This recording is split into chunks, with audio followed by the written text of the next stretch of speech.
ക്രിയാത്മകമായി ചിന്തിക്കുന്നവർ ജീവിതത്തിന് ഗുണകരമായ കാര്യങ്ങൾ കണ്ടെത്തുമ്പോൾ, നിഷേധാത്മകമായി ചിന്തിക്കുന്നവർ അപ്രിയ സത്യങ്ങളാണ് കണ്ടെത്തുന്നത്.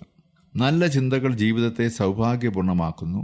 എന്നാൽ പലപ്പോഴും നല്ല രീതിയിലുള്ള ചിന്ത കൈവെടിഞ്ഞ് നിഷേധാത്മകമായി ചിന്തിക്കുന്നവർ വിധിയിൽ സർവ്വതുമർപ്പിച്ച് നിരാശരാകുന്നവരുമാണ്.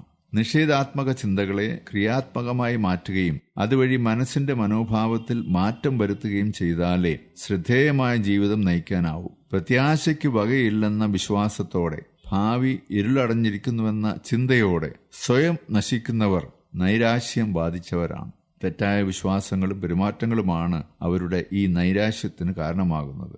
മനസ്സ് നൽകുന്ന ബാലിശമായ നിർദ്ദേശങ്ങളെ നാം യുക്തിബോധം ഉപയോഗിച്ച് കീഴടക്കണം. നമ്മുടെ ദുഃഖങ്ങൾ, വിശ്വാസങ്ങൾ, പാളീച്ചകൾ എന്നിവ യുക്തിചിന്ത ഉപയോഗിച്ച് പരിശോധിച്ച് അവയിൽ യുക്തിപരമായതിനെ മാത്രം സ്വീകരിക്കുകയും അല്ലാത്തവയെ തള്ളിക്കളയുകയും വേണം. പ്രസാദാത്മകമായി ചിന്തിക്കുന്നവർക്കേ ജീവിതം ധന്യമാകൂ. ചിന്ത: നമ്മുടെ ചിന്തകളാണ് കാര്യങ്ങളെ നന്മയോ തിന്മയോ ആക്കുക. ഇത് പറഞ്ഞിരിക്കുന്നത് ഷേക്സ്പിയറാണ്. നമ്മുടെ ചിന്തകളാണ് കാര്യങ്ങളെ നന്മയോ തിന്മയോ ആക്കുക.